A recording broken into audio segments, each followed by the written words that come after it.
বিনামূল্যে পাওয়া যাবে না সন্তান ধারণের জন্য স্বামীকে গুনতে হবে মোটা অঙ্কের টাকা।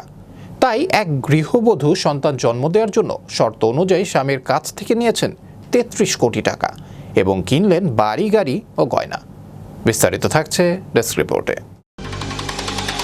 সন্তান জন্ম দেওয়ার জন্য শর্তানুযায়ী স্বামীর কাছ থেকে ৩৩ কোটি টাকা নিলেন স্ত্রী, কিনলেন বাড়ি গাড়ি ও গয়না। শুনতে অস্বাভাবিক মনে হলেও সত্য, এক গৃহবধূ স্বামীকে সন্তান উপহার দেওয়ার বিনিময়ে নেন ৩৩ কোটি টাকা। বিনামূল্যে পাওয়া যাবে না সন্তান সুখ, সন্তান ধারণের জন্য স্বামীকে দিতে হবে মোটা অঙ্কের টাকা। দুবাইয়ের এক গৃহবধূ স্বামীকে সন্তান উপহার দেওয়ার বিনিময়ে চেয়েছিলেন ৩৩ কোটি টাকা। তাতে রাজিও হয়ে যান স্বামী। দুবাইয়ে বসবাসকারী ধনকুবেরের ব্রিটিশ বংশোদ্ভূত স্ত্রী মালাইকা রাজা দ্বিতীয়বার মা হওয়ার জন্য ৩৩ কোটি টাকা দাবি করেছিলেন তার স্বামীর কাছ থেকে। তিনি এই টাকা বিলাসবহুল জিনিসপত্রের জন্য খরচ করেছিলেন বলে জানা যায়।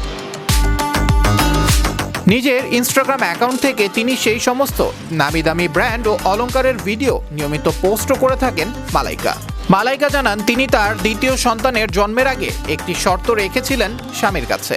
সন্তান জন্মের আগে তিনি স্বামীকে স্পষ্টভাবে তার শর্তের কথা জানাতেই রাজিও হয়ে যান স্বামী। দুই সন্তানের মা মালাইকা সামাজিক যোগাযোগ মাধ্যমে খোলাখুলিভাবে স্বীকার করেছেন তিনি টাকার জন্য বিয়ে করেছিলেন এবং তিনি বিলাসবহুল জীবনযাপন করতে পছন্দ করেন। ২০১৭ সালে তিনি এই ধনকুবেরকে বিয়ে করেছিলেন। তিনি নিজের এবং তার সন্তানের জন্য কেনাকাটা করতে ৩৩ কোটি টাকা খরচ করেছেন। সন্তানের জন্ম দিয়ে তিনি একটি গোলাপি রঙের জি-ওয়াগন গাড়ি কিনেছেন। সেই গাড়ি করে তিনি তার মেয়ের সঙ্গে ঘুরে বেড়ানোর পরিকল্পনা করেছেন। এছাড়াও ১৫ কোটি টাকার একটি বাড়ি কিনেছেন। তিনি ৮৬ লক্ষ টাকার ৮টি ব্যাগ, ৭০ লক্ষ টাকার গয়না এবং তার মেয়ের জন্য পোশাক কিনেছেন বলে জানান মালাইকা। এই ঘটনা সামাজিক যোগাযোগ মাধ্যমে ভাইরাল হওয়ার পর মিশ্র প্রতিক্রিয়া দেখিয়েছেন নেটিজেনরা। একজন নেটিজেন লিখেছেন, স্ত্রীকে এত টাকা দেয়া ঠিক হয়নি, কারণ যে কোনো সময় তার মাথায় বাঁকা বুদ্ধি আসতে পারে। অন্য আরেকজন লিখেছেন, স্ত্রীর প্রতি অগাধ বিশ্বাস আর ভালোবাসার কারণেই সম্ভবত এত বড় অঙ্কের টাকা দিয়েছেন ওই যুবক।